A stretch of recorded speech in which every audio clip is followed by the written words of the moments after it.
channel. So, in contrast to what has been happening in the crypto market with everything just going bust and having a lot of red, it feels finally, peaceful and encouraging to be seeing some grains in the market, which is, by the way, part of why I'm actually making this video. Like, it was one of the most that made me get up and say, okay, fine, I decided to make a video, right? So, the purpose of me making this video is essentially to just discuss what has happened in the crypto market over the last month or so. I mean, we were all euphoric, preparing for the bull run. Then, we started hearing, seeing 10% pullback on Bitcoin, 10% pullback on Ethereum. We started seeing even 20%, even as high as 30% pullbacks on major altcoins, which is really, really insane because, I mean, like, even the fear and greed index, like, dropped to like 36, which was like going back to like 2022 when the bear market like was really, really strong. That was like really insane, right?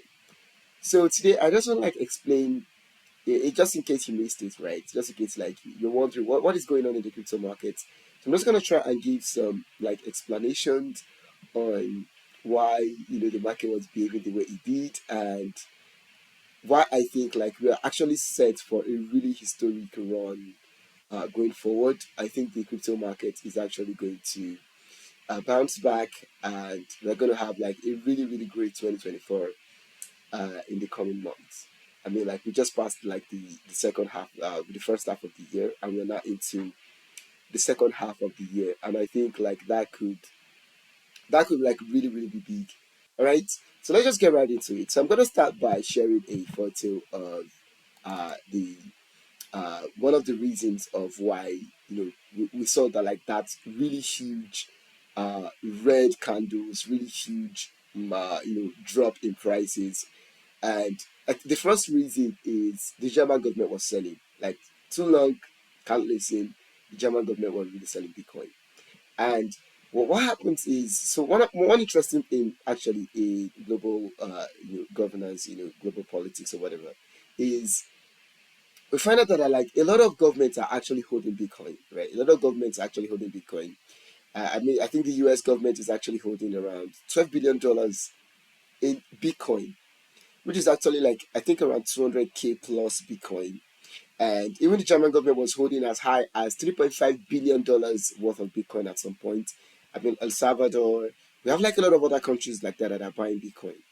And so, like, I think the trick there is, I mean, goes back to what I said some few seconds ago. Is some of them are actually, and some of them actually are not even buying Bitcoin.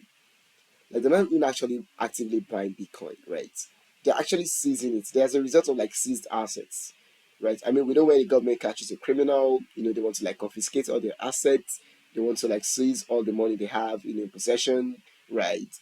So usually what governments do is that like when they catch like a criminal, right, when they catch someone or they bust a crime, right, or bust a crime organization, like they try to find out how much Bitcoin that organization has because I mean Bitcoin is anonymous, you don't even know who's doing what, except like you have like really good evidence, you know, it's really anonymous. So it's really appealing to a lot of like, shady transactions, it's appealing to criminals, it's appealing to bad actors who may want to use, the sort of like advantages that we have with Bitcoin and use it to their advantages, right? So a lot of governments have been in recent times, becoming big holders of Bitcoin as a result of this. Because once a criminal is caught, they want to have access to their private keys and just seize the Bitcoin, take all of it, right?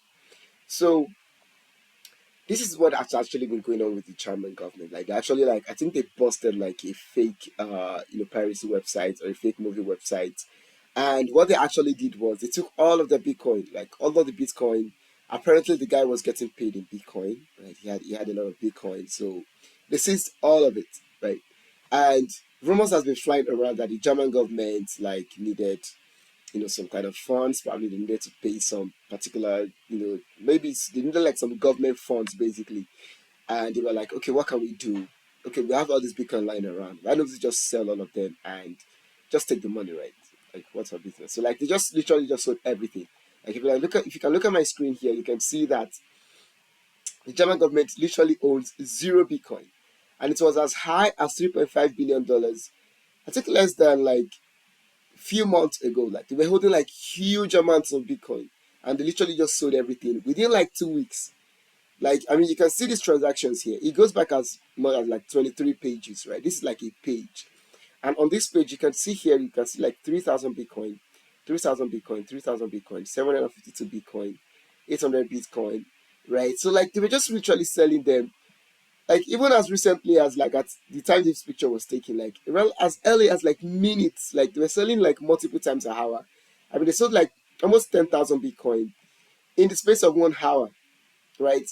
And that amount of selling pressure on any market only means one thing, that prices are going down, and they're going down really, really fast, right? Because every market is ultimately determined by the forces of demand and supply, right?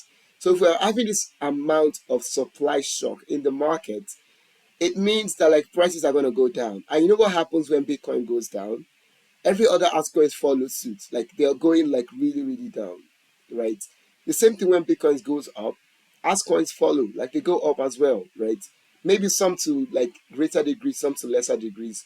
But you get what I'm saying. Like they move like in generally the same direction as Bitcoin, right? So that's like the biggest reason why we had a lot of like a lot of like red days. I beg your pardon. We had a lot of like red days. We had a lot of like pullbacks. A lot of people were wiped out, especially if you're leveraged. We had a lot of like wipeouts, a lot of like people losing their trading accounts, people losing a lot of money because it was for a lot of people it was really unexpected, right? We weren't expecting a whole government to sell this amount of Bitcoin within the space of like 2 weeks, right? We know when government does something like they usually do it in like phases. I mean, this is the same thing the U.S. government has been doing. The U.S. government actually does sell Bitcoin, right?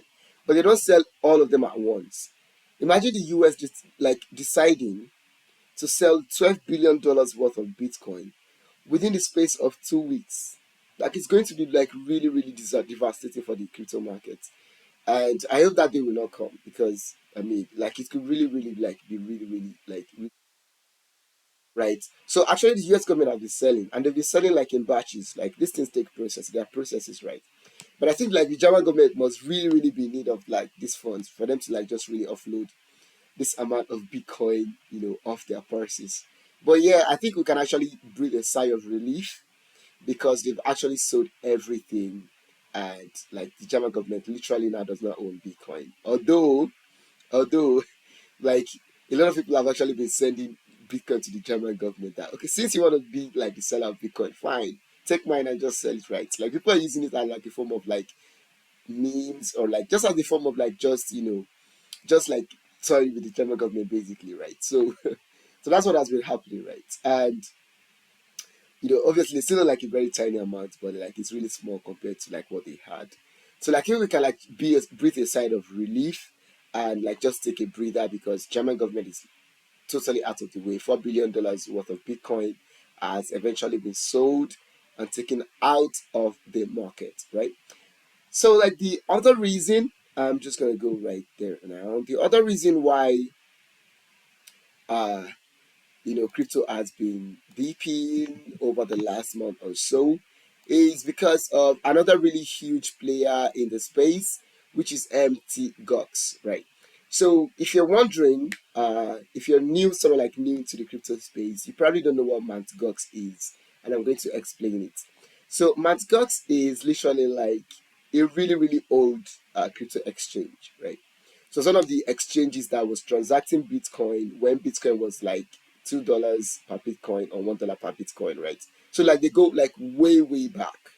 Okay? They go like way, way back. Okay, so they were like the Binance of like 2012, the Binance of 2013. They were like the Coinbase of those times, right? So if you needed Bitcoin, they were the go-to, right? And Bitcoin was like really cheap. Obviously, there weren't a lot of like Bitcoin adopters at that time. But because Bitcoin was really cheap, I mean, if you buy $100 worth of Bitcoin, you have like 50 BTC or 100 BTC. So it was really really cheap to own Bitcoin, right? So like they had a lot of Bitcoin, to their few users, right? But unfortunately they were hacked, right? They had like a security breach and a lot of Bitcoin was stolen from Mt. Gox. And it's just like a bank that like loses a lot of funds. They still have to like pay a minimum amount to like their customers, right? So that's what MindGox is doing. Like they have to like compensate some of their holders, some of their customers, at that time. I think it was like a court ruling or something. So like they had to like pay them like a minimum amount of Bitcoin. Obviously, it's not going to be like the actual amount they have there. But for someone that bought Bitcoin when it was like $5 or $10, and Bitcoin is now like 50 something, 60 something K, right? Even if it's getting like even quarter of that, like it's still really, really a massive profit.